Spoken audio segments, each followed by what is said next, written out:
All right. Hello, everyone. We are live. Thank you all for participating. Thank you all the people who are watching right now on Twitch, YouTube, and Facebook. We really appreciate it.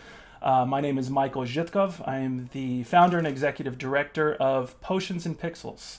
If you're not familiar with Potions and Pixels, then I hope you'll check us out. We're a nonprofit organization based out of beautiful Charlotte, North Carolina, where we're broadcasting from right now. I'm actually going to share a little bit right here with you all. If you get a chance, we'd love for you guys to check out our website.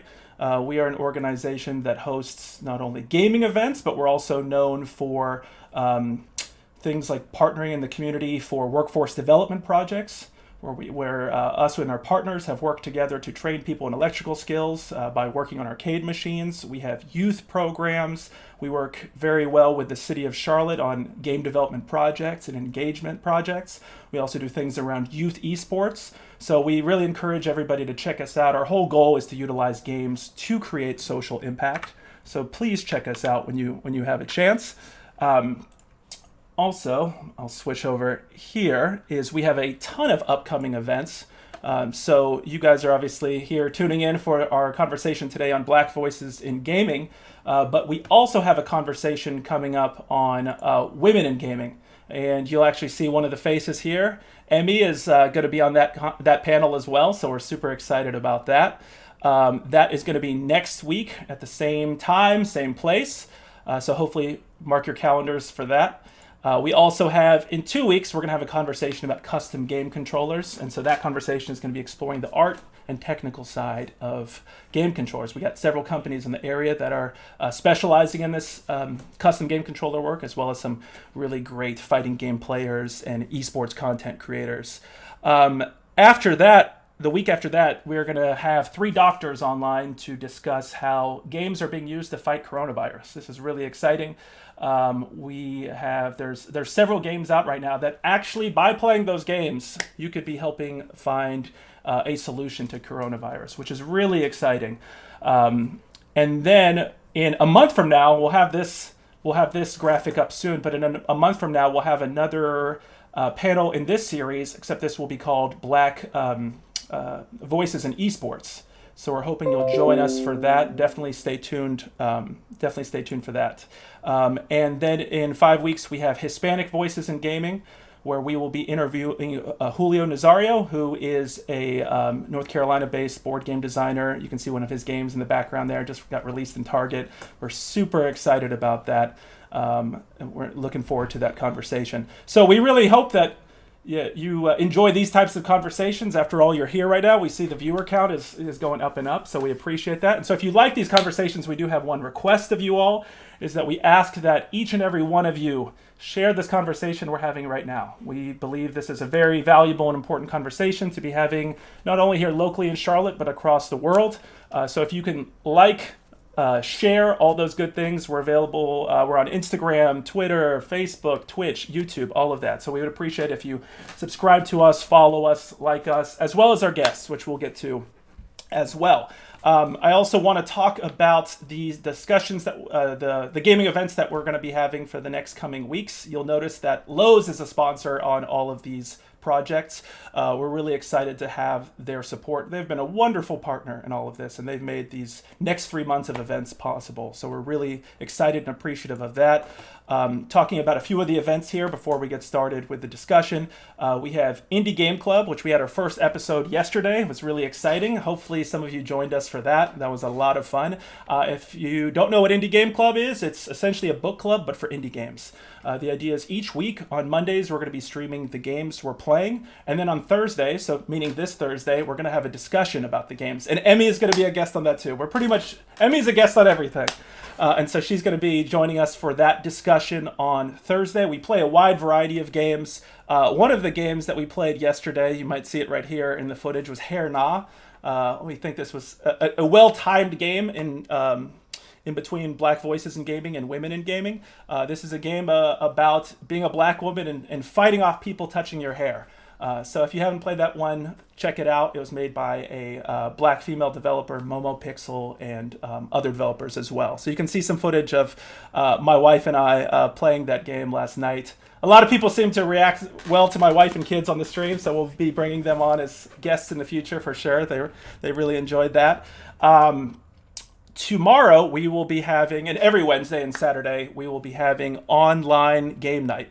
So online game night, again sponsored by Lowe's, is an opportunity to play video games and board games. The whole idea behind this is that as we're practicing social distancing, we really want to combat social isolation. And so, that's why we're having these types of interactive events for you in the community and for us to all to hang out, play games, communicate, escape reality for a little bit. So that'll be tomorrow starting at 6 o'clock. And tomorrow, actually, we have two events, which I'm really excited about. So outside of game night, we should be back up, guys.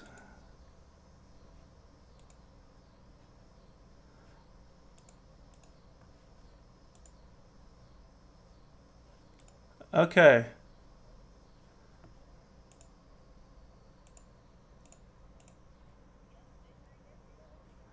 Okay, good.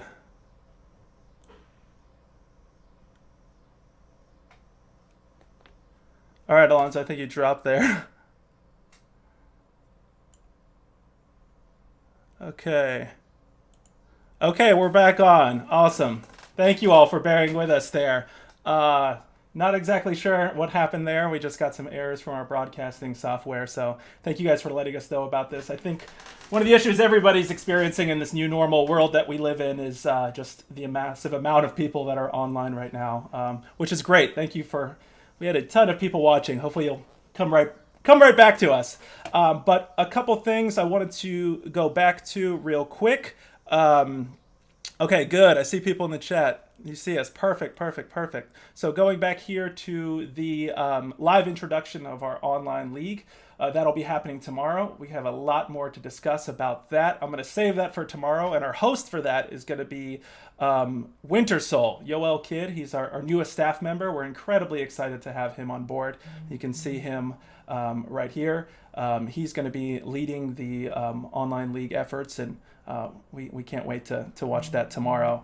Okay, folks, we're right here. Now we're at the time for the discussion here. As you can see, this is Black Voices in Gaming. If you're tuning in again, thank you. Thanks. Sorry for those technical difficulties there. We have an amazing panel. What we want to do is make sure that this is a interactive conversation. So the beauty of internet right here and all of you watching on Twitch, YouTube, and Facebook right now is we can talk to one another. So what we want to do with the series is have not only just a natural conversation here among friends, but also to include you in the process. So we ask all of you, please feel free at any time to jump in the chat. I see people are already asking or participating there, including some of our guests are multitasking, and they're going to be talking on video here as well as on our broadcasting platforms. So we're excited about that. A couple questions we have for you all in the audience. Please share your thoughts about Black Voices in Gaming. Share developers. Share games developed by Black developers. Share events from Black creators. Whatever it may be, we want to hear from you. We also want to hear what are your favorite Black characters in video games. Throughout this conversation, we'll be asking you questions, and we want you to ask questions of our guests here as well. So feel free. If we don't get to them immediately, we'll get to them later for sure. I'll also say one last thing before we jump into the topic is that we've kind of disabled the alert box for now. So if I see several people have jumped in to start following us, we appreciate that. We'll acknowledge all of you at the end of our conversation. We just wanted to, we didn't want the conversation interrupted with flashes of all of that stuff throughout. So without further ado, I'm going to bring my guests online here. So we have 4 unbelievable guests here that I'm super excited to not only to get a chance to talk to, but these are friends of mine. So this is really, really exciting here. I'm going to pull up the resumes of our guests right here because we have quite an impressive bunch. So to start talking about the people we have here today, we're joined by all of our guests to wave to the camera when I introduce you, and we're going to go into a little bit more detail about y'all's background soon with questions. But first, we are joined by Emilice, goes by Emmy. She's jumping back on right here. She's the co-founder of the Athena Alliance CLT Gaming Goddesses.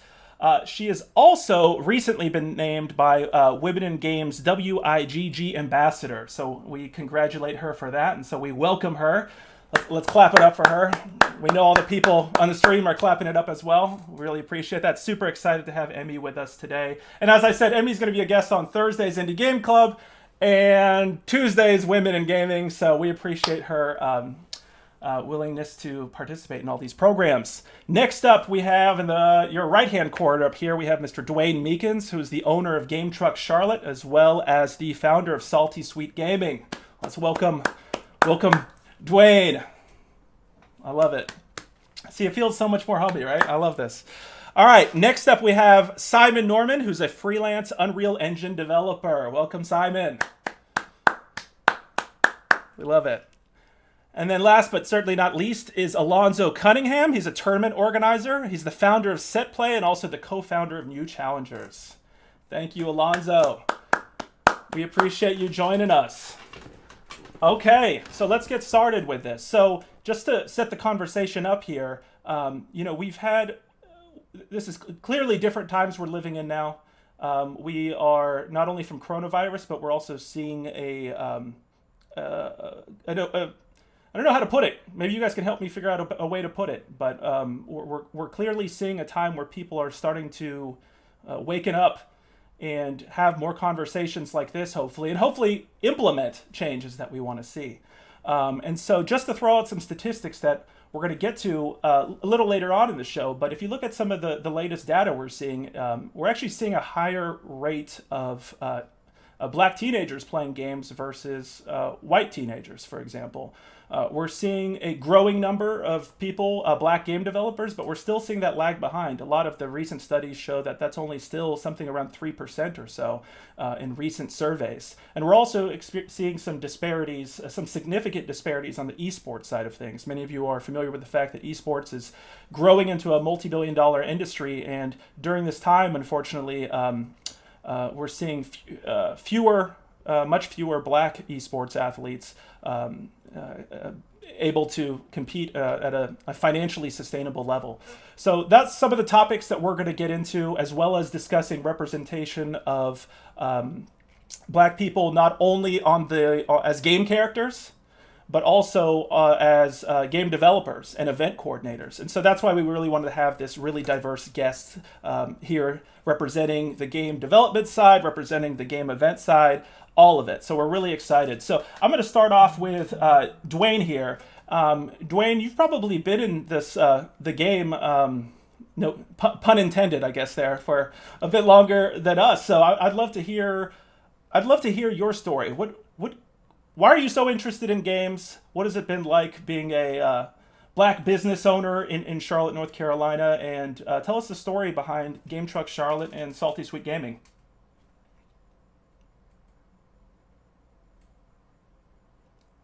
Yeah.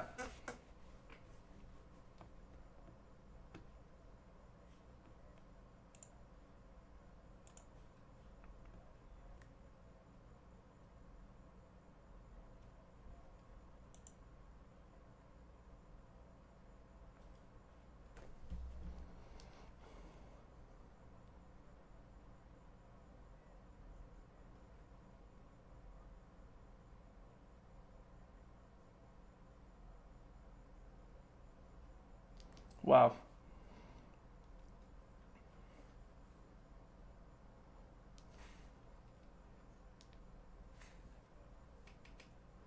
Wow.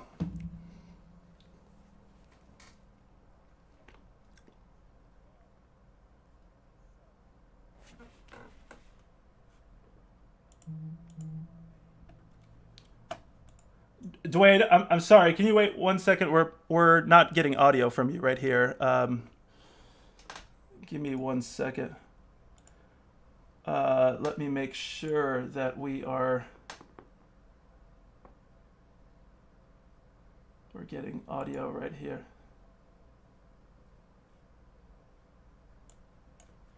All right, sorry folks.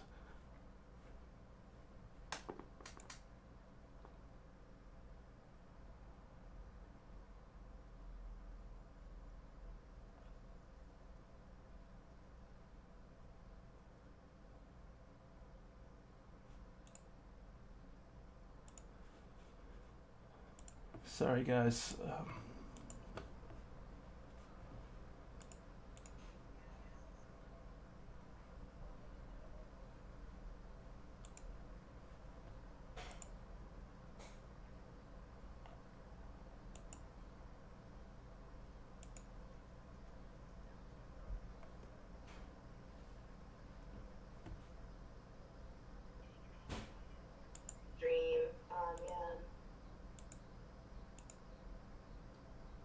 Let me see if I'll mute mine. You know where.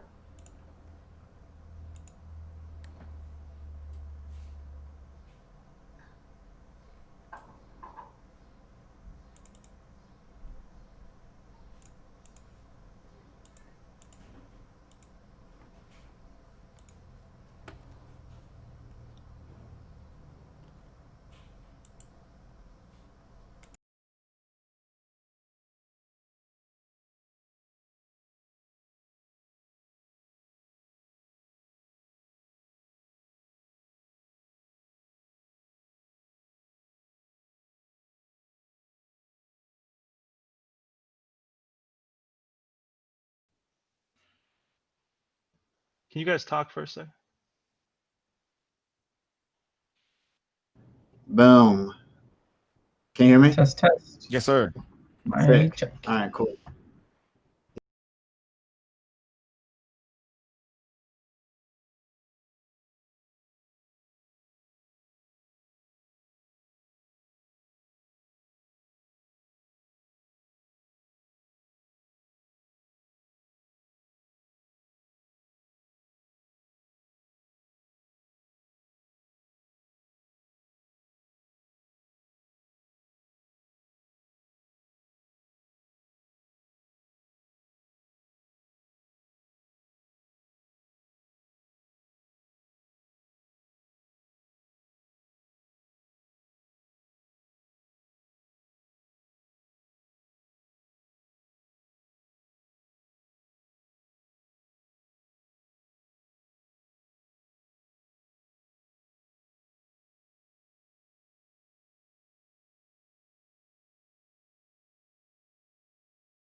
Hi. Hello. Welcome back. I think we are good here. Okay. We are good? All right, I think we are good. Hopefully everybody can hear us here. Yes? Okay. Oh boy. Yes, sir. All right, this new normal, everybody. This is we're having fun over here. If you can't see the sweat beading around my head. These guys know me, and they know how obsessed I am with detail and everything. So they know this is like driving me nuts. So Yeah. I'll scream Take a at breath, myself Mike. after the stream. But let's go back. No. Not screaming at yourself. All right. Yourself. Let me know if there's any adjustments with the audio. All right, we hear everybody. Everybody hears us good. Let me know if we need to make any adjustments with the sound a bit. Okay, let's go back to Dwayne. Dwayne, unfortunately, I don't think they heard anything you said, so this will give you an opportunity there. So again, How's that? Excellent dress rehearsal. yeah, we're having fun here. We're having fun. So yeah, Dwayne, the question was, what got you interested in games to begin with, and then how did that lead to you founding being the owner of GameTruck Charlotte and founding Salty Sweet Gaming? So, my dad was a technology major, so he's always had a lot of gadgets. And one day he came home and said, there's a lot of guys at work talking about this thing. So he brought Pong home a couple of days later. So I've been gaming since Pong. So about 40 years now I've been a gamer. And I've gamed my whole life, I'm probably one of the few people I know that never stopped gaming. I have friends who, after college, they got rid of it, or when they got in a long-term relationship, they got rid of their systems. My wife games with me, so I game. I've never stopped gaming. I was also an athlete so I was I had a foot in both worlds, because in the 80s and throughout the 80s, gaming was kind of something that nerds did. But because I ran track, I played football, I wrestled, I straddled both worlds. And once I graduated from high school and stopped competing in athletics, I realized that I got what I enjoyed competition wise from gaming. So, and Street Fighter 2 came out, I think, my senior year in high school. Wow. And I would go to the arcade, and I realized the similarities between my friends and I going to your neighborhood or your neighborhood or your neighborhood to beat you guys in basketball. I would come to your arcade and beat you with Street Fighter. And well, where do you play out? Well, I'm coming over there because y'all said y'all have good players, and that's what I need. So I'm coming over here to play you guys. But it was a competition, and I feel whenever I would see a guy who was good at Street Fighter, I would feel the same way when I was at the starting line at the track meet, before the gun. I would have those butterflies, and my fingers would kind of shake a little bit. So that's what I really enjoyed about it. And my favorite part that I miss, and I hate people can't experience that anymore, is when a rival or a guy that was a challenger for you, and you'd walk up and put your quarter on the screen, and they look out the corner of their eye and be like, oh, I got to play this guy. Yeah. I really miss that. And that's one of the reasons that I started Salty Sweet, was I wanted people to be able to kind of get a little bit of that back. GameTruck started because my youngest son told me, when I asked him what he wanted to do for his birthday when he was about to turn 7. And he said, I want to have a video game party. I was like, well, how do we do that? And he said, well, we can do it in a playroom. And his playroom, it was both of them, but their playroom was it might have been a 10 by 10, like, spare room in the basement. And it was fine for them because they were 6 and 7 at the time. Or actually, they were 6 and 8. The baby was about to turn 7.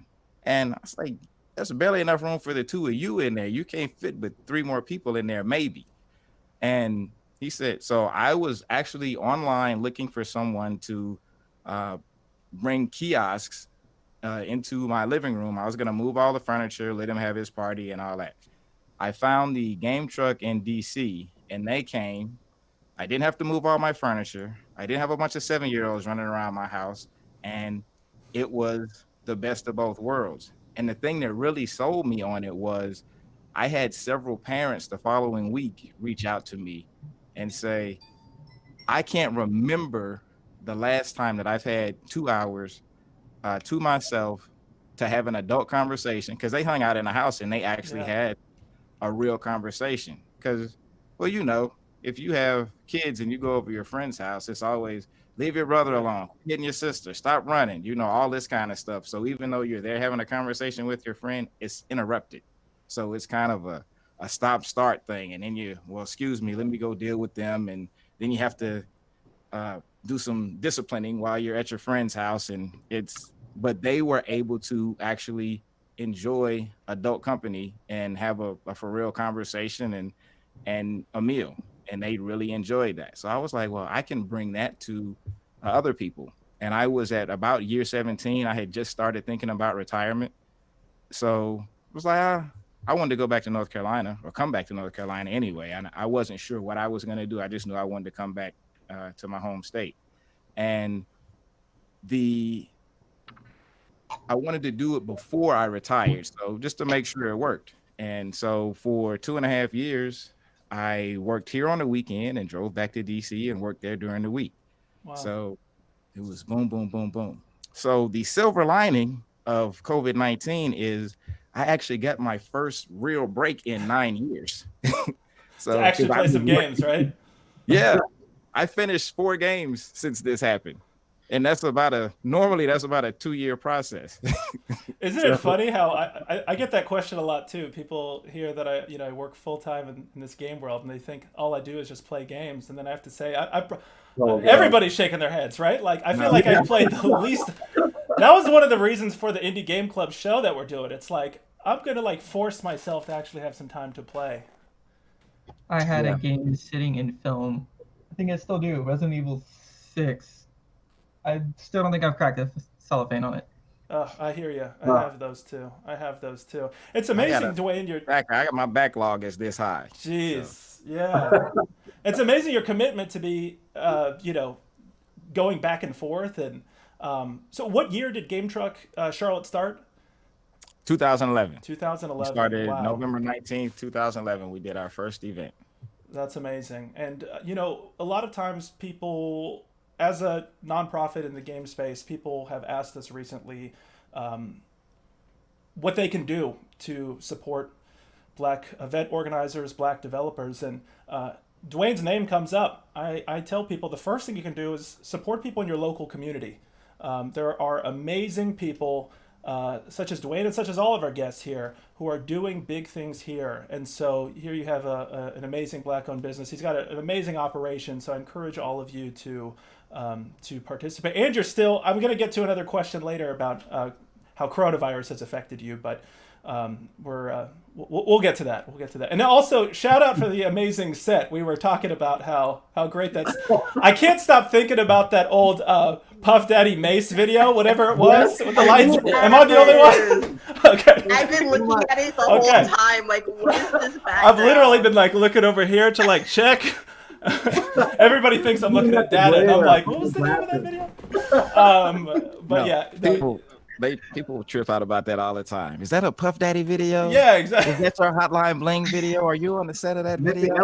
Missy Elliott. Yeah, exactly. Get the shiny suits back. Books and rhymes, right, perhaps. We'll take it back to the 90s. Yeah, that was the technique back then. Oh, awesome. Yeah. Well, I love what you said, Dwayne, as far as that feeling. I think there's a certain group of us of a certain age that identify that feeling of the arcade. They identify that feeling of that personal level of going to like an event and putting that quarter up. My wife originally had an Eastland Mall shirt picked out for me, but we couldn't get it together. And I was going to wear that because shout out to Eastland Mall when I first moved here as a kid. That was like the place to be, and I was never a high level player in the fighting game scene, but I loved watching people who were. And so I think to Alonzo, our next guest here, is a tournament organizer. He's one of the most prominent tournament organizers here. Hopefully everybody, if you're a fighting game player, I can't imagine you don't know who Alonzo is. And so, Alonzo, piggybacking on Dwayne's point about that, I know we've talked about this before, how you want to bring that competitive feeling. So I kind of want to explore more what brought you to the point of launching SetPlay, what brought you to the point of co-founding New Challengers, and just talking about the fighting game community, or FGC for short, because I think it's one thing a lot of people on the outside don't necessarily know, that I would say the FGC is probably the most diverse gaming community out there in terms of genres. If you go to a fighting game event, you will literally see everyone. Still, it's probably more male-dominated than it should be, right. And so that's something to talk about. And we'll definitely talk about the esports side. But tell everybody who isn't familiar with the fighting game community what it's like, and tell us about why you started organizing events. Yeah. So like Dwayne, it started off for me at Eastland Mall. Interestingly enough, I brought my first pack of Pokemon cards at Eastland Mall. Yes. And then went up and tried to play Tekken and got destroyed. And I've always I've always wanted to play fighting games. I played with my brother growing up. And before I left for the military, I played fighting games competitively, but like a very small amount. So it was like Smash Brothers tournaments here and there. It was Dead or Alive tournaments here and there. And then I left, and I guess a group while I was over there, like, had fun playing fighting games, and so I would be the fighting game guy. Like, everyone wanted to beat me because I was the guy that played fighting games, the only guy that played fighting games. And so when I came back, I guess I kind of missed that camaraderie of what I had before the military, and then during the military, because I didn't really have a place to play. And so I got all my consoles together and started hosting small sessions at this card shop in Charlotte called Get Some Games. I'm sure if you guys know about that and been there. And so we started hosting like small get-togethers, people to play. And I decided, I forgot what made me like actually think, okay, I'm going to be a tournament organizer. But I know it was, I had already had the equipment for it. And Devon, one of all of our friends, asked me to start hosting tournaments because I could. And I was really reluctant to do it at first, but then I started and met Eric along the way. Eric's another guy you're going to have on the show in the future. But Eric was helping out with some tournaments that were happening up in Raleigh, and I was able to host sessions. And so we decided to put our efforts together and make new challengers. So, just that I really like the competitive spirit of fighting games because it's something that's, just a game, and it's something you can kind of do at home that you can kind of keep fun instead of you can't play football and basketball all the time, but you can always cut your system on and play. So it's something that you can kind of stay attached to a competitive mindset at the drop of a hat anytime you feel like it or you have the time to. And so that's really what attracted me to fighting games and kept me playing them competitively. Yeah, it's a really tight-knit community. I'll say at first, if you're looking from the outside, it can feel really intimidating. Fighting games by their nature, it's a one-on-one competition, so it's really clear quickly who's the better competitor. But if you go to one of Alonzo's events, it's amazing because people are always ready and willing to help you out, learn techniques. Mm-hmm. It's an incredibly welcoming environment. So I'd encourage everybody to participate and support your local tournaments, support your local tournament organizers, wherever you are watching from. I'm pretty sure that you're going to have a tournament scene everywhere. So we're really appreciative of all the work Alonzo really embodies what it is for the love of the game to me, because he's always down to do things. He's always down to do whatever it takes for the community, for the love of the game. So we'll have more questions soon for that, but we appreciate that.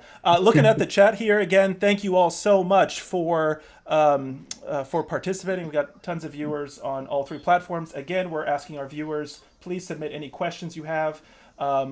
Please submit information related to the topic, and we will certainly get to that. All right, so speaking to our next guest, Emmy, who, as I mentioned, will be on a guest on several programs, so get used to seeing her. We're super excited to have her on today's program. I think it's pretty clear that Emmy stormed onto the scene, which is really exciting. The way to describe Emmy is not only just coming in strong, ready to get stuff done, and then on top of that, Emmy's one of the great connectors of the gaming community.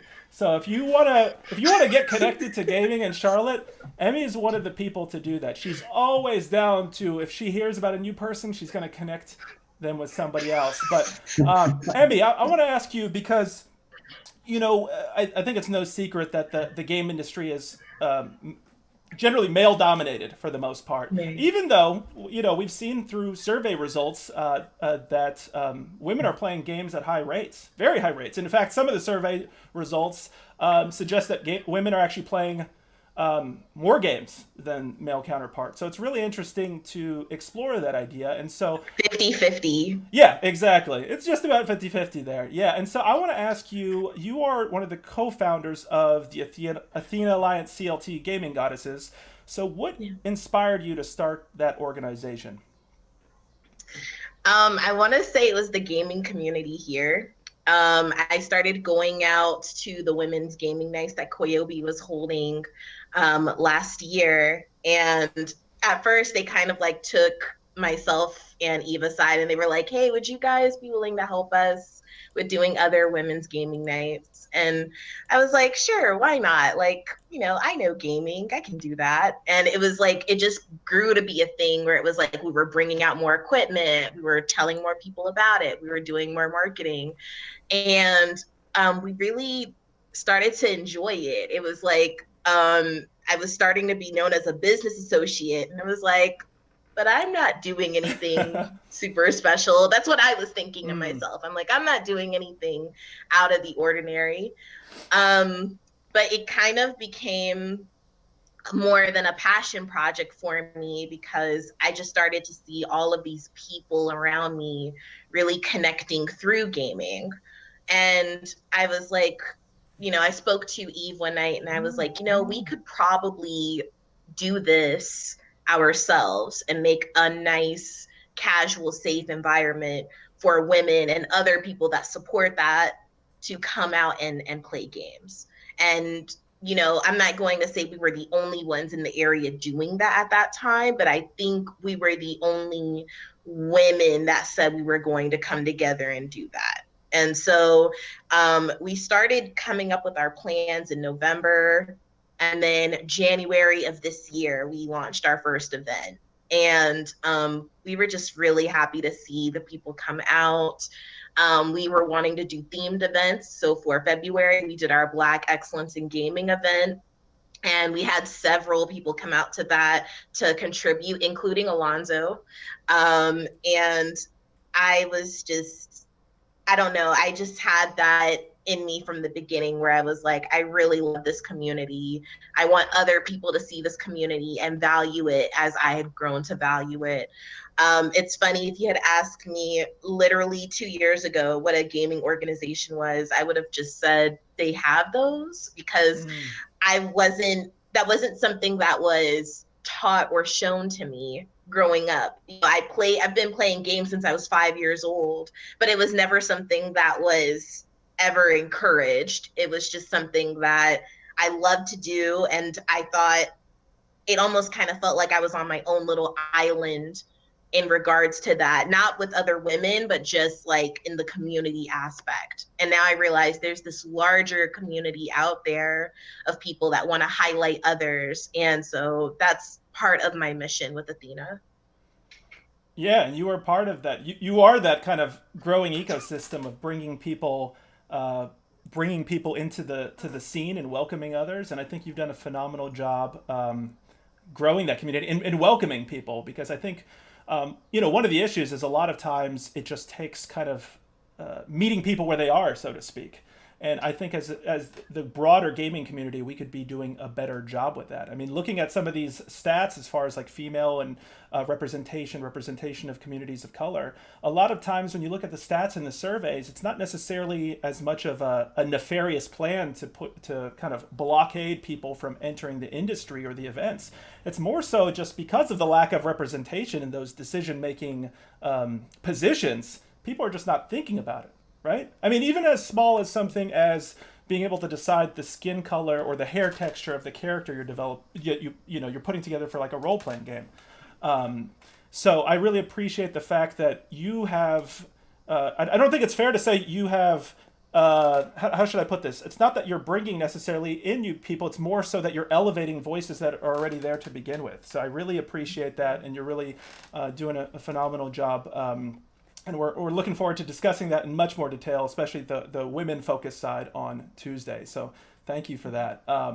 So last but not least here, we have Mr. Simon Norman. Super excited to have you on board here, sir. So Simon, you're a humble guy, so I'm gonna put you on the spot here and have you talk about this stuff. We were talking about you with a group of friends, including Alonzo mentioned our friend Devon here, who we were talking about the group of individuals that graduated from the simulation game design program at CPCC. Shout out to them. We're gonna have their whole staff on as guests in about a month or 2 months.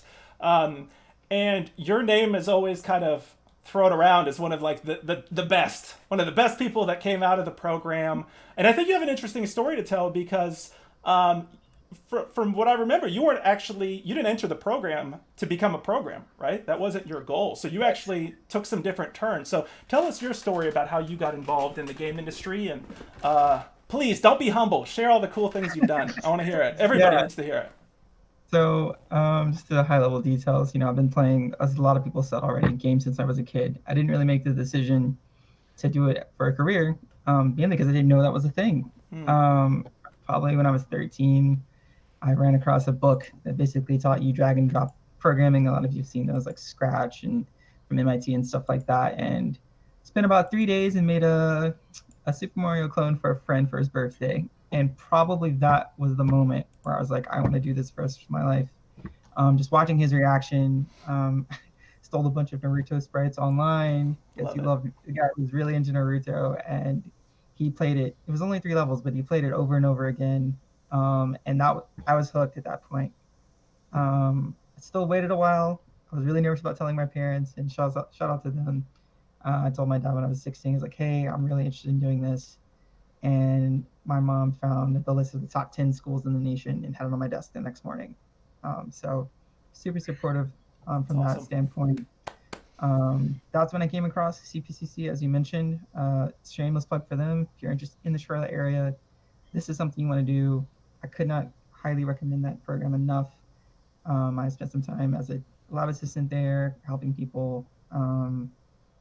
But shortly after graduating the program, I got my first job as a quality assurance engineer for a slot machine company here in Charlotte.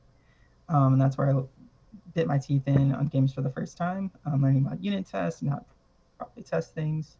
I got into Unreal Engine development shortly after that. I led a team for 2 years as the lead designer, actually creating a 85-inch touchscreen device that's currently used by Carnival Cruise Line on a few of their brands. It's brought in over $1.2 million in revenue. And shout out to Andrew, Connor. Say that again, Simon. Shout that out one more time. Let's hear those stats real quick. Yeah, in the first year on 3 cruise ships, they brought in $1.2 million in revenue. Now, to put that in perspective, short, super quick rundown of the casino industry. Poker, which is what it was used to play, brings in about this much compared to slots. So that's just putting that in perspective. So that's just really huge. Really great team I got to work with there. If you guys are watching, love you all. We'll be working together again soon. And from there, I've just been taking freelance projects for Unreal Engine. I love that tool to death. It's a really quick way for someone who has no experience whatsoever to really get in and create a high quality product. That's kind of where I lie there. But getting back to your point about being a programmer. So let me ask you one quick question about that. But just to clarify, the casino work that you did, that was built in Unreal as well, right? That's impressive. 100% built in Unreal Engine, C++ and Blueprint. That's another big thing that I love about Unreal Engine is someone who isn't a programmer by nature can get in and actually create content. Yeah. Without having to go through all the hoops of programming. But the funny story that you already alluded to was I got into games to do environment and concept art, and I don't actually have anything in my room hanging up behind me because I don't draw. It's just random things happened. Picked up an internship. I was one of the 3 people in my little squad who knew enough about coding to be dangerous. And just through trial by fire, I know my day job is a web and application developer. So life has a way of throwing things in your way. And you pick up all kinds of skills. So yeah, that's awesome. About me. Yeah, and we were talking while we were setting up the chat for the stream here. We were talking about the fact that with Indie Game Club, we're gonna feature some games that either Simon or some friends are working on as well. So we're really looking forward to more conversations about that. Awesome. So again, just shout out to the folks on the stream. I see some of the thoughts in there. We'll get to more of those. I do want to ask all of you about how we can increase the number of Black voices in gaming, because it's interesting. Because when I talked about this panel to some folks in the community, it in some ways it wasn't hard. You guys are friends. There's actually a lot of Black voices in Charlotte. And I think a lot of people aren't aware of that necessarily, because that's in some ways the game industry, Potions and Pixels, that's one of our big goals, is to kind of help build the game industry so that when people hear Charlotte, they think game industry, all aspects of it, the developer side, the event side, esports, what have you. But some of the stats that I brought up at the beginning of the conversation were that we're seeing black teenagers playing games at the highest rates of any group. We're seeing growing interest on the esports side. In fact, a disproportionately high number of black viewership on esports. And yet we're not seeing the same levels of ownership in esports. We're not seeing the same numbers in terms of the number of black and brown developers. And so this is something, we want to talk about. This is something we want to address because I think a lot of times when we have these conversations, somebody will say, well, there's that one guy, or there's that one game that has that character, or there's that one Twitch streamer. And you may be able to point to that, but the fact that we're having to point and pick and play Where's Waldo in some of these cases is something that we want to address. So just an open question for you all here, from all the different aspects that you guys are tackling this. How can we increase black voices in gaming? Who wants to start? Sounds like you want to start. In. Okay, well, Dwayne, here we go. Sounds like you. I'll go second. I think Simon hit it. Is like he wasn't aware that was a career path, and I run into people all the time like, so this is what you do? I'm like, yeah, this is what I do. So what else do you do? This is what I do. But no, what's your job? This is my job. And it's the lack of awareness and the fact that, like you said, we often don't see ourselves in these positions, so we think that's something that's not for us because of, and it gets back to something you alluded to earlier, Michael, is representation. If I don't see myself in a game, if I don't see somebody looking like me doing this thing, that's why I am a huge fan of Rick Fox. What he did with Echo Fox, even though he kind of left now, but the fact that he did what he did with Echo Fox is amazing to me. But it's the awareness and the knowledge that, yeah, I can do this, because like you're saying, we are overrepresented on the consumer end of the gaming industry, but we're not represented. We're very rarely represented in the other portions of it. And I'll say this, and then I'll let Emmy go. But last fall, I went to the White House Initiative on HBCUs, and I had an opportunity to meet Angela Roseborough, who is the diversity officer at for Riot.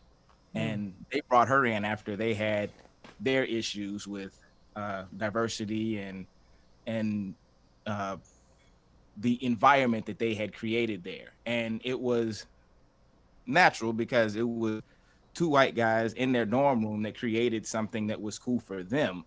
But when you go from two white guys in your dorm room to 3,000 people overnight, it's what's cool for those two white guys in their dorm room is not necessarily cool for everybody else. And the thing that really got me that she said was, so yeah, I talk about diversity, but I'm in the room when they're talking about introducing new champions, so that all the black characters aren't walking around with boom boxes and afros, and all the Asian characters aren't ninjas. And so she's like, I make sure that we talk about people holistically, and the fact that, so we don't have everybody be a stereotype. So I thought that was really cool, and it touches on your representation piece. Absolutely. She makes sure that there are people in the game. So good. Absolutely. Nice. Emmy, you wanted to jump in there? I did. So I'm going to come at it from two different angles. I'm going to start with the local angle, and then I'll move on to the global aspect. So locally, and this is me coming in as an outsider, there's a lot of clicks. There's a lot of clicks locally where it would be like, okay, well, we support this gaming organization, or we support this business owner, or we support, these event organizers. And then you never really see it going beyond that. Or it would be just a lot of things where we're working against each other and we're in the same field instead of working with synergy. So it would be like last year, all right, just to bring context into what I'm saying, there were 2 Smash tournaments that happened same weekend, same day, same time frame, literally across the street from each other. Why does this happen when we're all in the same local area? We're in the same tri-state area. We are all doing the same thing. Why does this happen? Why don't we talk to each other, right? That's the first step. We don't bridge the gap. And so from a local level, it's like we don't do things where we're hyping each other up. We're not saying like, hey, we're doing something, but then, Game Grumps is also doing something over there. Or like, SetPlay is doing something over here. Or like maybe Pixel Play is doing something. Or hey, did you know that there's an esports team right in Concord called Force Management Group? Did you know that? No. And that's because people don't talk about it. And I don't understand why. This is just what I see from the local level.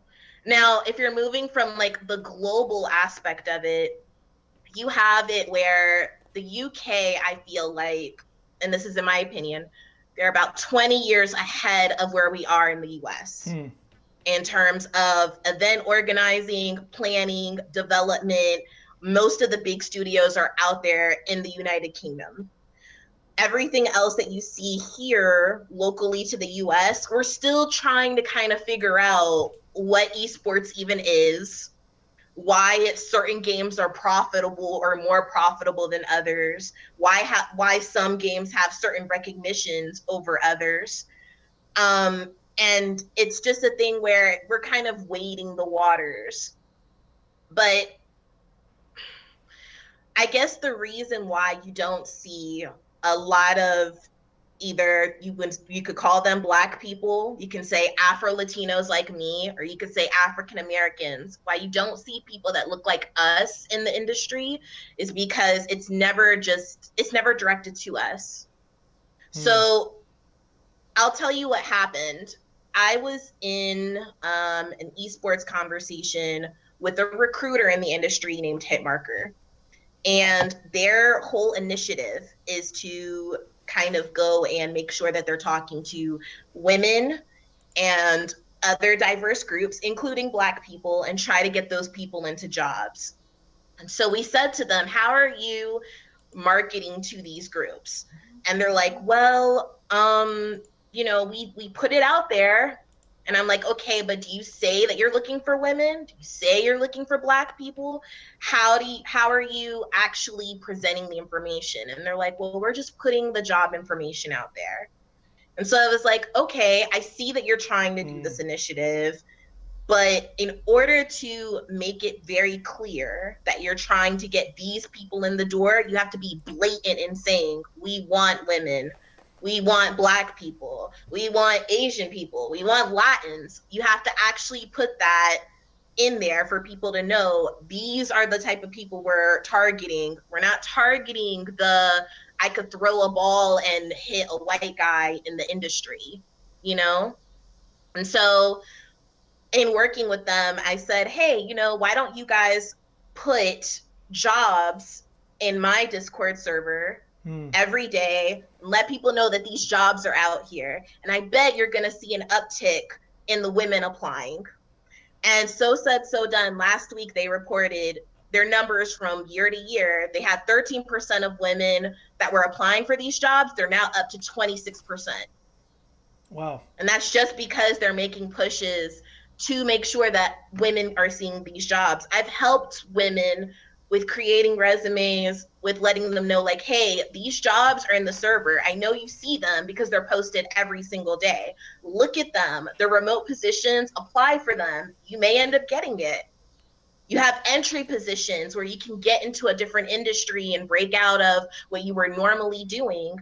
But again, if you don't present that information to the people that need to see it, they're never going to see it and they never will know. Excellent. And so that's why we need to at least first make the conversation saying, hey, I'm someone of color, or I'm someone that's a diverse person, or I'm someone that's a woman, or maybe I'm in the LGBTQI community, and I want to be a part of the teams that actually make these games, that actually support this industry.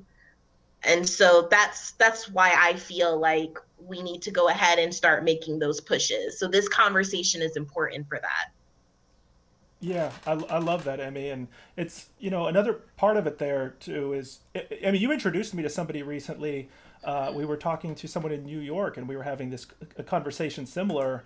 And, she had an interesting perspective because in many ways she was saying that in her case, she didn't even necessarily want to focus on these kind of, how do I put this? She didn't want necessarily the focus to be on her as a black person or a black gamer necessarily. It was her to just be accepted in the industry and not everything have to be specifically about black related content. And I think we're seeing some issues in regard to that. It's your points about community as well. I think that's something I'm about to send it over to Alonzo here because Alonzo knows we've had this conversation a ton where, I mean, the analogy we've had is this pie analogy. You guys know we've talked about this where instead of fighting for the same slices of pie, we could be expanding the whole pie to begin with. So if you're watching this, if you're wanting to get involved in the game industry, you have plenty of amazing people around you that were very welcoming.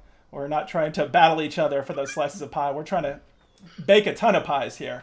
And so, Alonzo, to the same question about increasing black voices, I want to ask you on the esports side of things, because this is a conversation Emmy and I have been having a lot as well about how, as we're seeing esports emerge, one of the problems is people are rushing with excitement to see the industry grow, that they're not stopping to ask about the ownership structures, the coaching structures.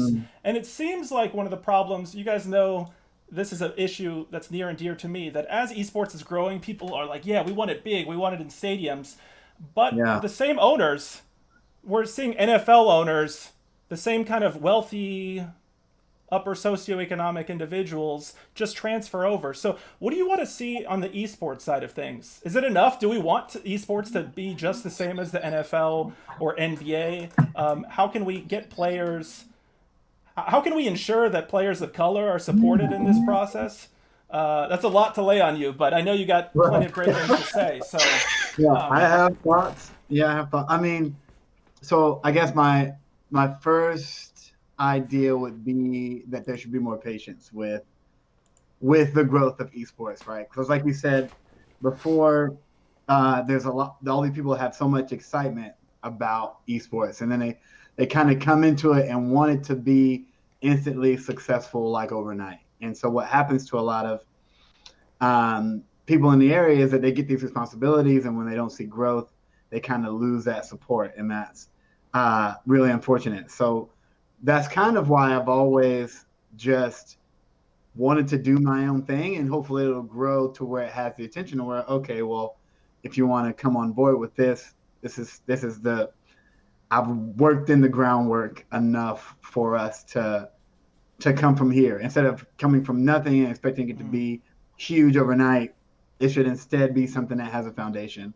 And I think to Emmy's point before, and to kind of what we've all been talking about as far as like unity goes, I think, and this large pie analogy, I think that what's the most important is that you should kind of look at your local industry or look at the industry even as a whole and kind of see where things are missing and kind of fill in those blanks instead of like Emily was saying, how there's a bunch of tournaments and like the same weekend and all that sort of stuff. Instead of like trying to create something from the ground up on your own, kind of see what the community needs and fill that gap. And then, like you said, that pie will grow into this massive pie. I think as far as like locally, that's what we could do. It's kind of, because there's a lot of stuff. I mean, if we all sat down and talked about it and thought about it, there's places where we can grow in Charlotte as a whole. And I'm sure the industry is that way as well. And we talk about Black people not being represented in games, Black people not being a large voice in the community. I feel like if we found the leadership in the overall goal that we wanted and then filled in the blanks and then promoted each other and lifted each other up, eventually, we would have the industry fulfilled on our own terms instead of kind of expecting these AAA companies and industries to do it for us. If we kind of saw where we were lacking and then work together to build up one another, it would eventually be us controlling it and owning it. And that's what it should be. Yeah, no, and I want to follow up with you for one more thing before I jump to Simon here. Is there was a recent study that was showing the divide in the esports community, how fighting game players are expected to earn about half as much as other games, and the kind of the stats were breaking it down along the lines of something that's it's kind of obvious when as gamers when we think about it, but it's something that I hadn't really confronted myself, is the idea that a lot of these larger games, the League of Legends, StarCraft, Counter-Strike, whatever it may be, a lot of these are PC based, and they come from a community where traditionally, you know, there's some toxic things. Even the terminology PC Master Race, if you guys haven't heard of this, you know, it came from like a playful roots maybe, but it clearly has some problems, very much so. And so there's a breakdown in the idea that a lot of these PC games, PC by its nature is probably a bit more cost prohibitive. And so you have this divide where you're literally seeing a line where you're seeing a line here with, like, you know, white gamers and maybe more Asian gamers on some of the more PC focused stuff. And then you're seeing console gamers and people in the fighting game community. So what do you think about that? I mean, is there, what should we be doing? Are we trying to, do we want to get more people of color on the PC side? Are we trying to get more money on the console side? How can esports get more equitable in that regard? I think it's more money on the console side. And the reason why I say that is because all those PC games you talk about, those games that are huge, that have a lot of money behind them, were all free to play. So like League of Legends, when it first came out, was free to play. Overwatch was free to play when it first came out. And so not only were they free to play, but they were PC games. And so like you said, like there's that financial gap. If you don't have a PC or a good PC, then you're not going to be playing League of Legends or Overwatch. So console is, like, unfortunately, like, because it's so mainstream, it's widespread. So like I feel like it's hard to get funding behind console gaming as far as like a large tournament scale. But with something on PC that's also free to play, you know, like it's a little easier for them because they have a larger fan base of people playing. So I hear you. Yeah. Simon, if you can speak to this from the developer side, one of the stats we talked about at the beginning is something like, you know, when they do these surveys, the stats generally seem to be like 75, 80% of developers identify as white, and traditionally, specifically, people who identify as black is usually around 3% or so. So it's a fairly small number. Can you talk a bit about not only how we can increase representation on the developer side, but how that representation will actually translate into games? To Dwayne's point about how, you know, black consumers are a major market force. Absolutely. I think it's the why to start there. I mean, we've already, me, you, Dwayne, Alonzo have already touched on it. I mean, I didn't know this was a thing I could do. I'm probably not the only person of color who's had that thought. You know, me and you have talked a lot about STEM, and like, it doesn't just need to be, you know, just science and mathematics and engineering. Let's get art in it. I will fight to the tooth and nail to say game development is an art form. Yeah. So I think getting exposure to low income areas, to people of color, it's got to start there for sure. People need to be exposed to it so they can see, oh wait, I can go down this path.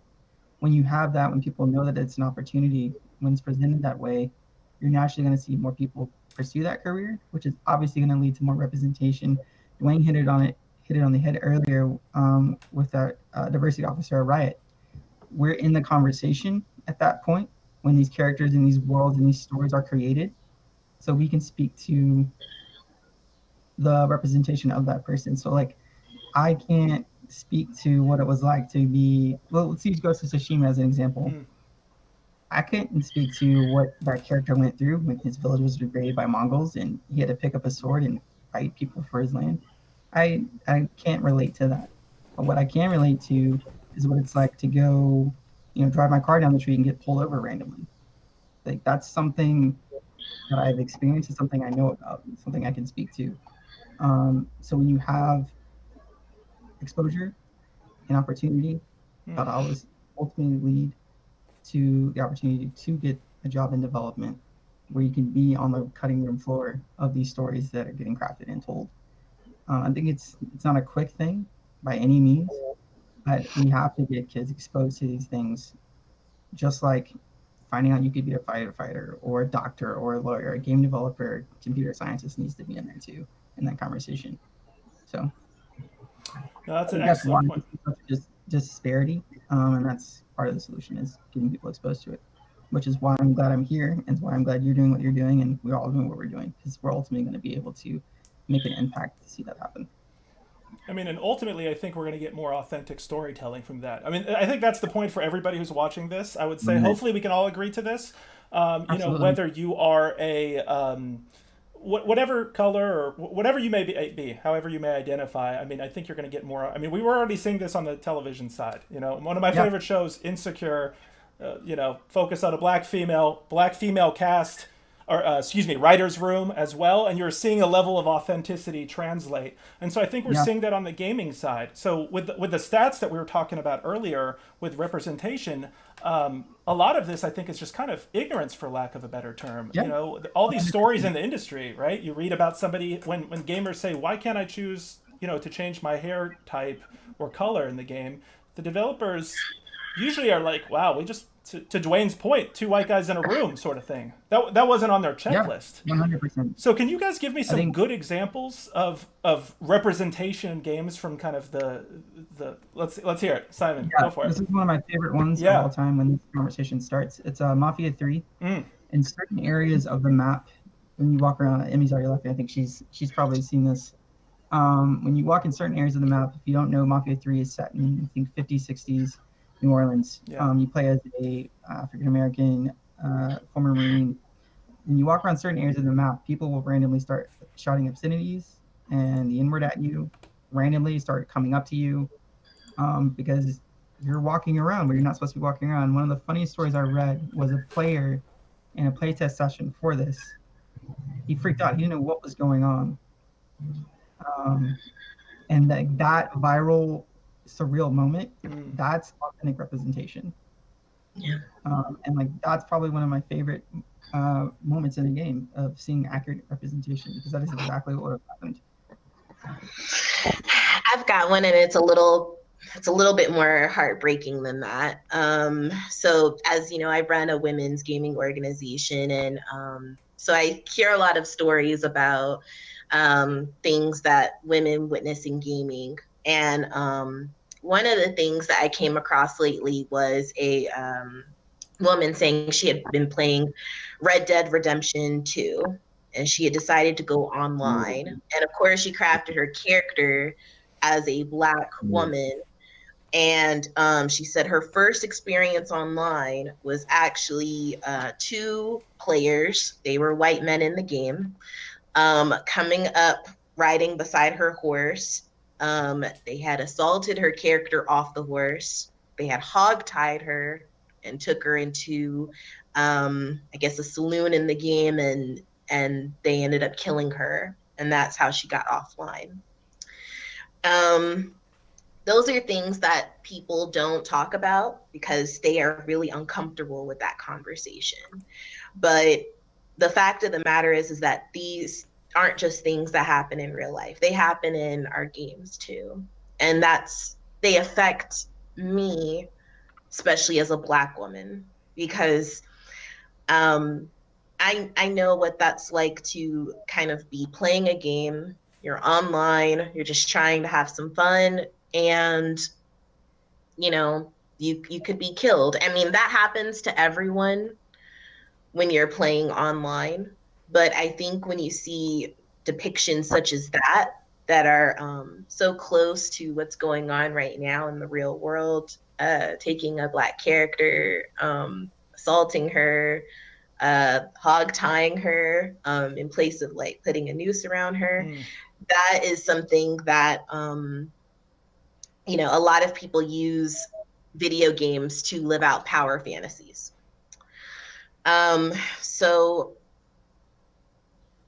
to the point of like where you say like in Mafia 3 you'll hear the obscenities and stuff. That's just kind of one of the experiences that I would say in gaming that has come up recently. And another one being like the Gamer Girl trailer. Had you had a chance to look at that one, Mike?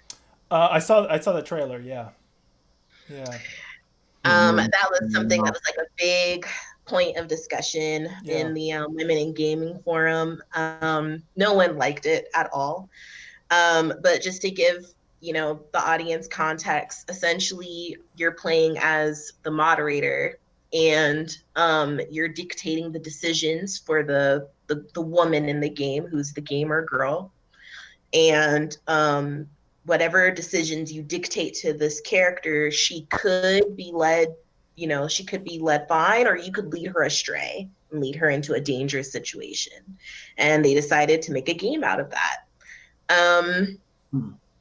I I think when it comes to proper representation, there should be kind of a line of things that you do and don't allow in your media, because at the end of the day, someone's profiting off of it, and more than likely, it's a white studio.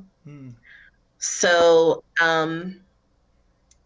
accurate representation, yes, I'm for it to a certain extent. At the end of the day, games should be fun. Games are used as an escape.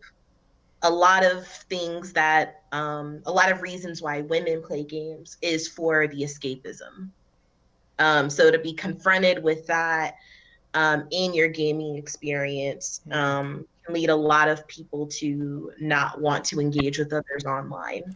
That's a really good point, and that kind of speaks to, I was referencing the conversation you and I had with a black female business owner in New York, and kind of the thing I really wanted to say was what you're mentioning here is that when you and I talked to her about some of these games, we talked to her about some board games like Black Card Revoked and what was it, Trading Races and all this stuff, and she said that she loves that they're black created, but she said she's kind of tired right now and doesn't want these issues to be in every single aspect of her hobby, right?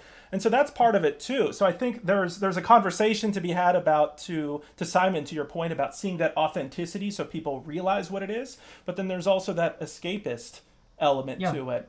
Yeah, I would definitely agree there needs to be a balance or a line. I think the thing in Mafia 3 what I appreciated was that it was true to what was happening in that character and in that time. There's a time and a place for everything, right? So to Emmy's point, Good I agree point. 100%. It doesn't just need to be in there to be a trope. It doesn't just need to be in there to be shock and awe value. Like that's not what we're going for. I think there needs to be a right reason that it's in there. People need to be involved who can speak to it. And there's a time and a place. Mafia 3 is a very serious, very like surreal storytelling experience, whereas there was no reason for that to be possible in Red Dead Redemption Online, unless there was a point, So there's a balance. I agree 100% with what Amy's point for sure. Yeah, I think in America, at least for game developing, it's going to be really difficult to represent unless you have black people making these stories. I think there would be a lot of disconnect between what's appropriate and what's going to be offensive. I know a couple years ago, I remember South Park made a game where actually the difficulty of that game depended on the color of your skin. So if you were a really dark character, the game was at the hardest difficulty. And, although that may be funny because, it's South Park and they play around with that line all the time, like, it's actually not really that funny when you think about it. Yeah. And also, I mean, I want to ask Dwayne next, but I was just thinking to Simon, to your point about Mafia 3, I'm a big fan of the Mafia series, and Mafia 2, I believe it's a Czech company, right? That at least behind Mafia 1 and 2. I think it might have been a different studio for 3. I'm not exactly sure. I believe you're right there, yeah. But to Alonzo's point about also cultural context is as lauded as that series is, Mafia 2 had some issues with how it represented Asian people, for example, as well, and black people actually. So it was actually kind of interesting because if you saw there was a reinforcement of stereotypes in those games. And Dwayne, coming to you here, that some of those studies I reference were talking about how black characters. I forgot what year the study was done, but it was saying black character representation is about even with black representation in society. But once you actually started analyzing those details, you saw that the black characters were overwhelmingly represented by players, like digital representations of NBA players and NFL players in games. So, this is the devil's in the details, right? When you look at this. And so we've seen a lot of misrepresentations in these areas. And to Alonzo and Simon's point, it's a lot of based on who the creators are behind the scenes. So do you have examples of cases? I mean, you said you've been playing, since Pong, for example, like, have there been cases where you've seen like really positive black representation portrayed? I mean, I'm thinking from, Walking Dead to, I mean, there's Prototype 2, wasn't it? Right. I'm thinking of all these different examples in my head. Uncharted, Lost Legacy. What's on your mind here in this regard? How do you feel about that? Positive representation. I think my two favorite black characters in video games are CJ from San Andreas, Grand Theft Auto San Andreas. I love CJ. And the second one, and I can't remember her name right now. It was the lady in Wolfenstein. It was a sister with a big afro. Yeah.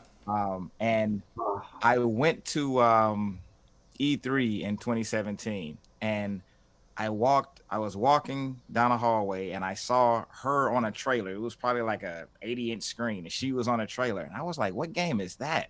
And she was just magnificent with her afro and how serious she was. And she was kind of a boss in the game. And so I came home. I was for Wolfenstein 2. I played the first one because I thought it was Wolfenstein from the 90s.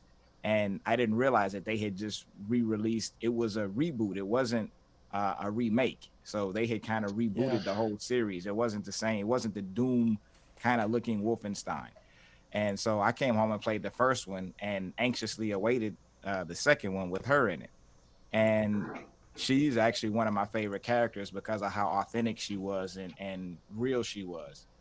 And it is odd because if you ask about yourself, then, well, why are you making it about race? And well, I need to see myself represented. I don't want to. Other people ask about themselves, and if you're the default, you don't notice when you're not or when others aren't represented because you're the default. But those who are left out notice their absence, and you have to wonder, are they saying something? Is that and it gets back to an earlier point of discussion. Are they saying I'm not welcome here? Or was it just an oversight? What's the word? It's not malicious, whatever. I forget the opposite of malicious, but it's an unintentional oversight. Or is it we don't want your kind here? And you have to, in your mind, figure out, well, what is it? Is it, and living in the society we live in, you kind of figure that, well, there's nobody who looks like me on the development staff, so it's probably an oversight, but it could be something else. And you kind of have to play the game with that in the back of your mind. And it's starting to become, I would say, expected too. I almost started cracking up a little there because I was thinking about a post that Alonzo posted on social media. I don't remember when. Alonzo is a prolific poster, but he posted something. Indeed. Yeah, he posted something. I don't know if it was he shared it or he made it himself, but it was highlighting the RPG, the typical RPG character creation where you decide all the factors, and the character he was showing allowed you to change the skin tone and the complexion, but there was no thought about the hair whatsoever. So I think he had it was like he was trying to make a black character, but the hairstyle was some sort of I think it was like a Donald Trump haircut. I don't know how to describe it. Yeah, exactly. I remember that. Again, not to say all races can have different hairstyles, of course, but in this case, his point, I think, if I'm correct, Alonzo, was that you were saying like you didn't really have, there wasn't natural hair options, there wasn't black, and I think you might have There said, wasn't because I had a flat top at the time. Yeah. I don't have one anymore, but I was like, I've never played a game where I can make a character with a flat top, and that is very unfortunate because it's a very prominent black hairstyle. Yeah. But you get afros and you get cornrows that really don't look like cornrows. For black people, it's either cornrows that don't look like cornrows, an afro that's huge, or it's like a buzz cut. That's the only way. A bald head. Right. That's the only way to make a black character. Other than that, like if you have cool hair like Simon does, you can maybe get away with the spiky hair. With the I always feel I always feel like I'm being someone I'm not. I'm like, you might be with the spiky hairdo though. So like, yeah. It's the worst. I'm not gonna lie, I started a Monster Hunter recently, and everything was great with the character creation except the hair. Like I want to be able to go into a game one day and like put on some goddess braids on my girl, maybe some Bantu knots, mix it up. I have to just like relegate myself to like the surfer buzz cut with the little flip on the side, or like it'll be like maybe a short pixie cut, and then like I suspend my disbelief and I'm like, maybe it's natural hair that just got flat ironed a little bit, but I can never. We could do a whole show about this. Shrinkage, all this stuff. We could talk about this the whole. But yeah, it's. But I will say though, like even though that game came out later, the Mass Effect series still holds up pretty well with the character creation, because like I went into there recently to make my new shepherd and I was like, okay, I could do like the little, and she looks like finger waves, and I'm like, okay, Mass Effect, y'all came out in like 2000, y'all doing it. Yeah. And I'm like, why can't we have more of that? We're 20 years later and we don't have more of that out there. And it just speaks to that 3% of people of color in the industry that are on the development side. And it's just crazy to me that like we don't have more of that representation. I kept cycling in my head who are my favorite black characters. And aside from like Clementine from Telltale's The Walking Dead, just because we saw that character grow up, I'm like, you know what? It's a shame because most of the games I play are role playing. Like I create my own characters. So I'm making my own black character.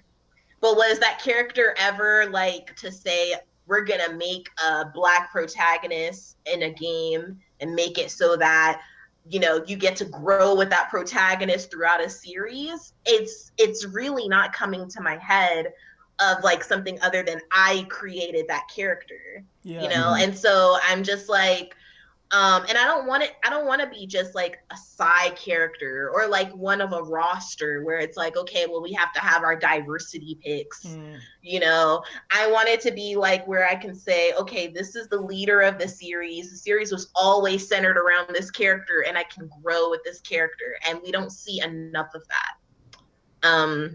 So yeah, that's how I feel about character creation, honestly.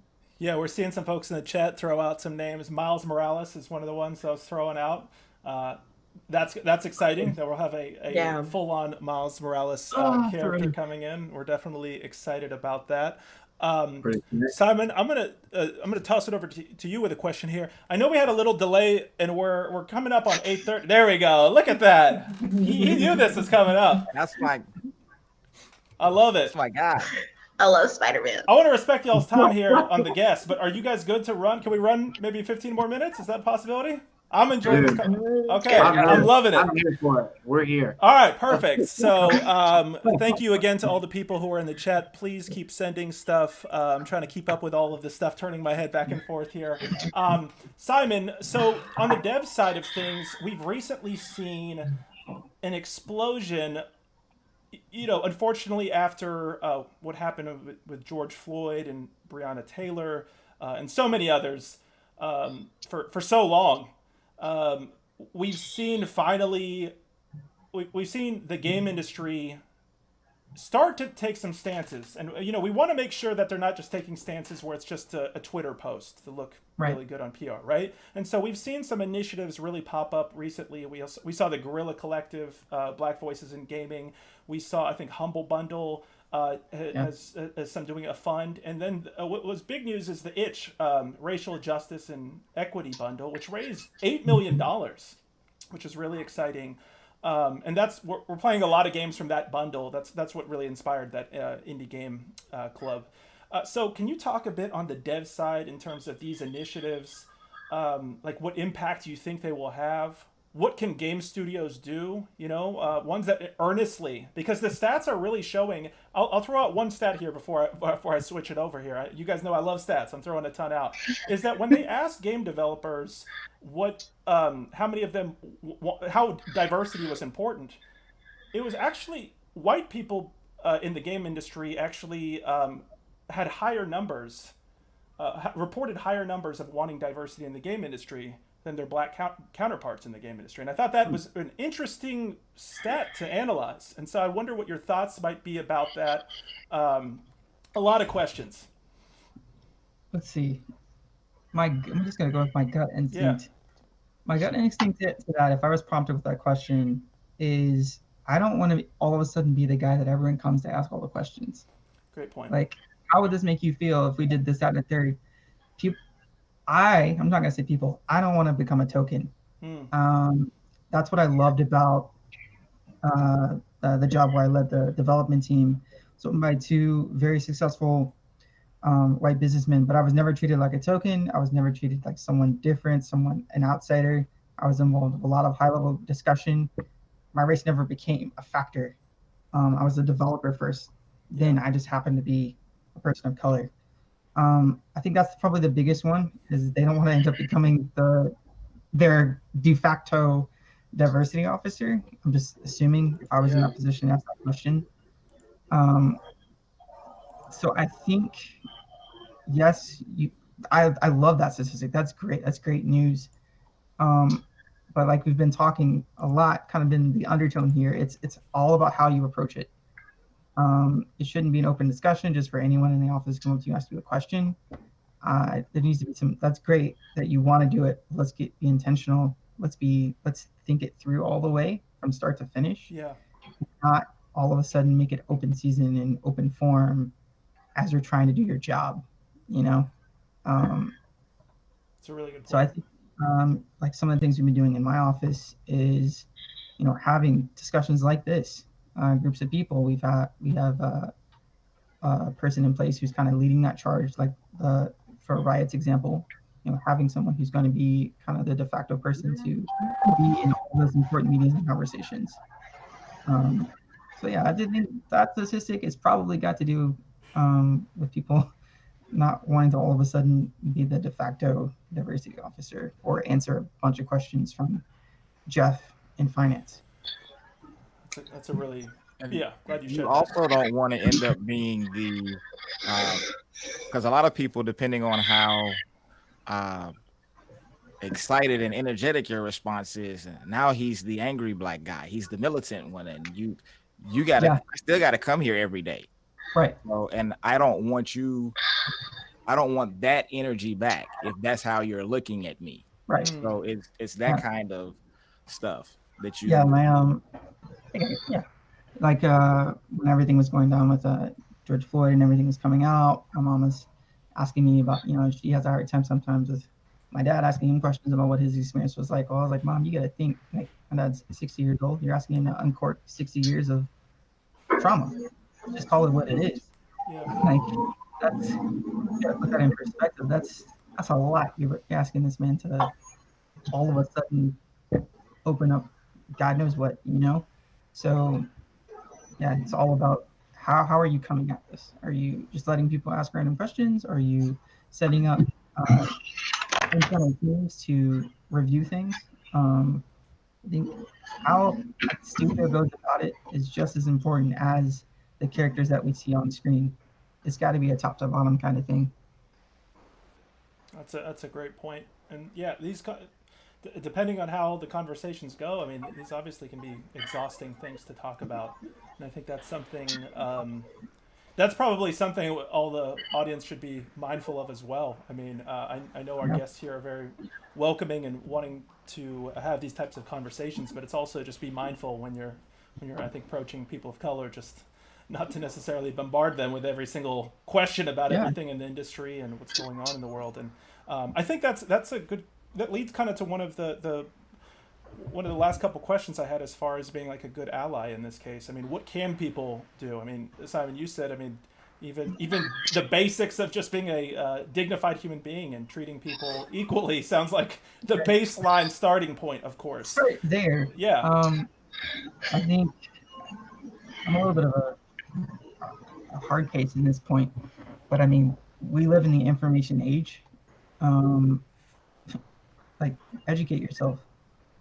If you don't think what you're reading sounds right, you probably shouldn't be reading it. Yeah. If you need resources, there's tons of there's tons of organizations out there that can point you in the right direction. I stress this, the right direction. Don't believe everything you read on Facebook, for the love of all that is holy in the world. Can't stress that enough, unfortunately. Yeah, just educate yourself. You can, in the day and age that we live in, no one on this earth can feign ignorance anymore. Yeah. You just can't. There's no excuse for it. And I'm someone who's guilty of this. I've recently, even with everything happening, I'll be transparent. I've been doing my best to stay on top of things, to read more, to get educated. I think it's 1916 is a great podcast if you haven't listened to it. 13th Amendment on Netflix. There's tons of stuff out there. A lot of prominent, like Netflix, Apple TV, Hulu, they're promoting a lot of these documentaries and things that you can watch. So scroll through those sections in those apps.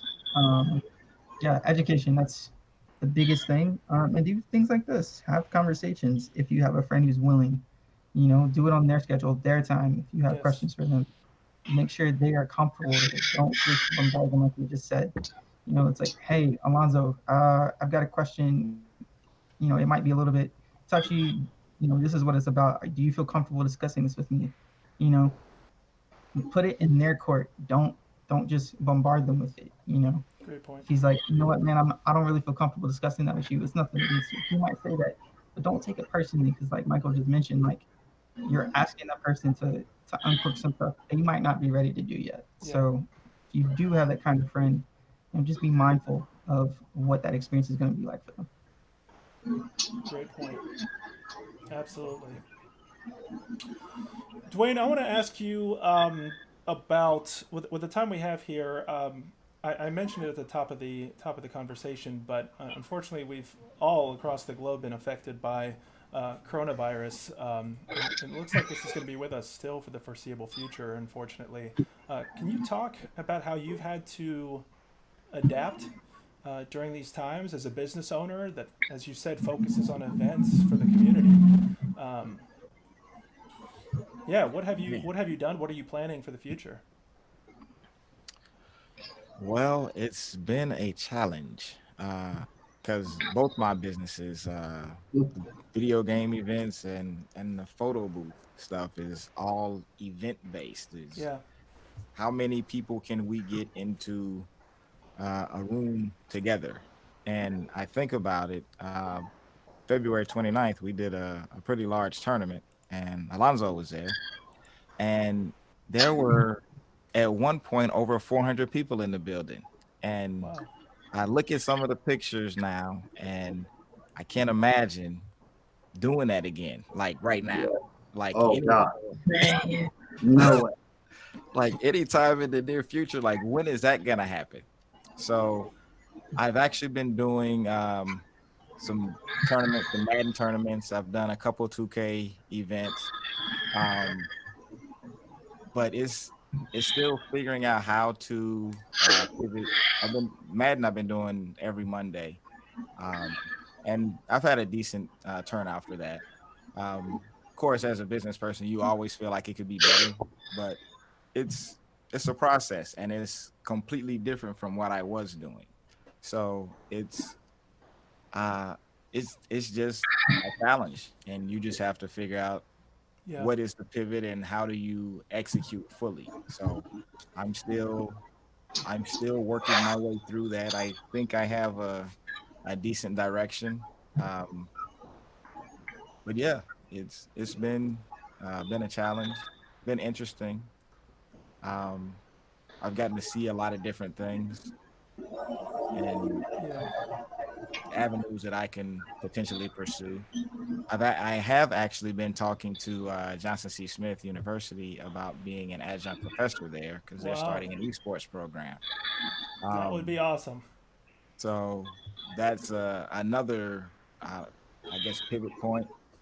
But there's a couple different things that I'm looking at. So, Keep but us up to yeah, date on that. That's we'll really do. exciting. Yeah. Absolutely. Cool. Emmy and Mike, if you Alonzo. don't mind, I have something to say about Yes, being please. a good ally, Yes, please. and I think you know that because one of the groups that I manage, aside from our all women's group, the Athena Alliance, is the Athena's Allies. Yes. And like I've gotten this question several times over the past few weeks. They're like, "Well, what's the point of the Athena's Allies group?"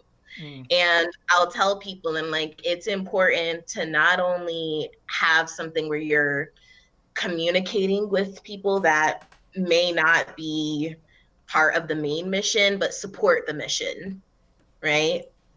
Um, our mission is to bring women together through gaming in a safe and comfortable space. However, a lot of the men that are around us, a lot of the others that are around us that really care about what we're doing and support it, they not only need to remain part of the conversation, but they also need to be highlighted. And so I'll do that quite often on a weekly basis. I'll say, hey, this person is actually running this tournament, go support them. Or I'll say, hey, this person has their brand that's out that they've been working on for months, go support them. And just because we get that support, they also, should get that same type of energy. great point. In our server, we've had game developers come in and say, hey, we're working on this title. Would you mind testing it? Would you mind giving feedback on it? And it's like, absolutely. Like, those are the things that we want to support. We want to see other people, especially, Black people, people of color, women, like, come together and support each other. That's something that in the gaming industry, I think you lose because a lot of everything is just on the competitive side of Yeah. things. You see esports, it's on the competitive side of things. And so everyone has that feeling of, it's every man for themselves. I can't do a brain thing. I can't knowledge share. If I know something, the other person can't know it, or else they're going to use it against me. And so I I honestly don't like that. Like, Yeah. um, just how you were speaking before about the pie, there's enough pies to go around. It shouldn't just be, well, if this is my slice and you can't have this other slice because I've claimed it. It should be something where it's like, hey, I see you've made this pie. Do you have the recipe? I can make my own pie. We could share pies. That's what it should be, a collaborative process. Absolutely. And that was an initiative that I was trying to do before COVID, and then COVID came in. And so to what Dwayne was saying earlier, he said he's had a break, in like 9 years. I actually feel like I've been working nonstop since COVID started. I think there was like a month where we went completely radio silent and we didn't do anything. And then there was a post out there online and a young lady was like, hey, can we do a rush challenge for women? Like, can we all just get together, women who game, and just do a rush challenge? And there It were was amazing. That was so hundreds good. of women that were like, yes, we want to participate. And we were like, well, we have this group, we have this area that you can come in and do the challenge. And they were like, yeah, we're gonna join. And like I said, the uptick went from 80 women in the local area to 280 women across the country. Right now, we're at 500 women globally, so, and growing. So they came for one thing and then they stayed and invited others because of the positive environment that's being fostered. I want to say on a weekly basis, we have about 4 different events right now with rotating events on the other 3 days out of the week. So, you know, we keep them entertained and busy. It's not like they're just there, you know, sharing memes about gaming. And I think one of the last things that like has been fulfilling for me, I've been an admin of the Black Gamer League. I want to say for the past 2 months. And it's so interesting to see that collective of Black creators come together and talk about esports and talk about how they feel about gaming. We have a community call every single Friday. Michael, you've been on that call. Yeah. And see that like it's so interesting to have like all of these different people that are both locally and abroad talking about their experiences, and yet we're telling the same damn story. And you don't really get to see that often because, like I said, you don't really get to talk and have these conversations like what we're having. So, you know, I do that with the Black Gamer League. With Athena, we have our weekly events. And, you know, with our allies, I've been trying to implement a mentorship program. I have it fully launched for like our women's group, but I also want to launch that for our allies group so that if there's someone that knows how to do something that you may not personally know, but you want to learn about it, I can partner you up one-on-one with someone that may have that knowledge. You know, if you're trying to get better with streaming, I would say, well, hey, I have a team of streamers here, can align you with this person that's been doing it for years. Or if you want to get to know more about the tech side, it's like, well, I have a freelance developer that is looking to kind of broaden her network, and I can set you up with her, and maybe you guys can talk together. So it's just those conversations and identifying the people around you that support your mission and making sure that you keep them part of the conversation. I love that. Absolutely love that. And shout out to Emmy and the Athena Alliance for, they're going to be at least 2 people, it sounds like, will be guests on every Thursday from the Alliance. So we'll be highlighting a lot of those voices on the Thursday Indie Game Club shows. So we're super excited about that. And you mentioned the Black Gamer League. We're excited. 1 month from today, I believe, we'll have the graphic out the next day or so. Chris Davis, creator of Black Gamer League, as well as owner of Force Management Group, an esports organization. He'll be one of the guests we'll have there. So we're super excited to continue that conversation. And last thing I'll say is I will be sharing on the Potions and Pixels page, I'll be sharing all of y'all's information for your respective organizations. So if you've been tuning into this program, which we really appreciate it, I'm really happy with how many viewers have come in across all the platforms. Thank you so much for taking the time to participate in such an important conversation. Stay tuned for those social media posts so you can like, follow, subscribe, all those wonderful things to our guest here. And I'm going to ask one last rapid fire question to everybody before I do my final outro.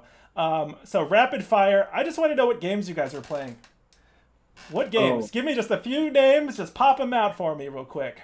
Bro, Maneater, Grounded, Carry On. I started some of the Indie Game Club games this weekend. So Mortician's Tale, Yes. Neon Abyss. But let me tell you, I played Grounded for like 13 hours on Saturday. That game is addictive. Okay? I'm looking forward to playing with you. Yeah. Oh my God. It is like my 10-year-old dream game.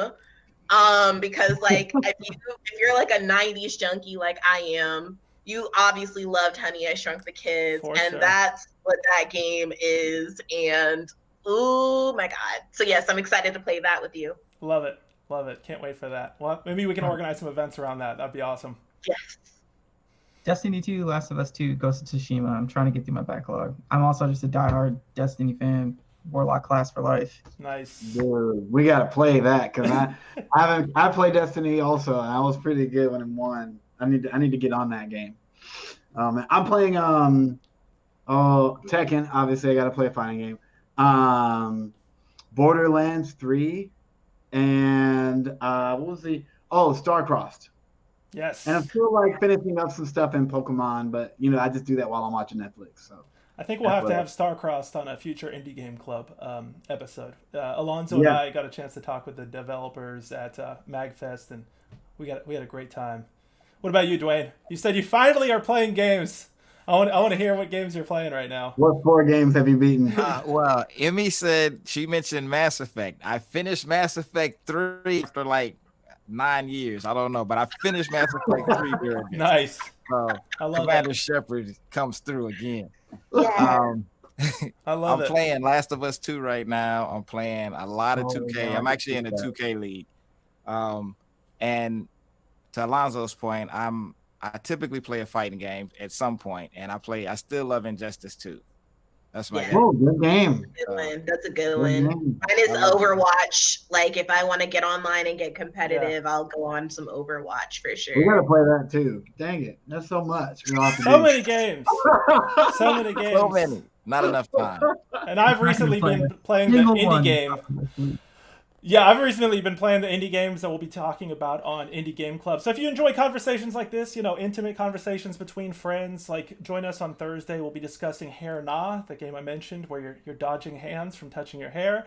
We'll be playing. I'm blanking right now. Jeez, I'm having a moment. We'll play Neon Abyss. I just played these all yesterday for 3 hours. That shows.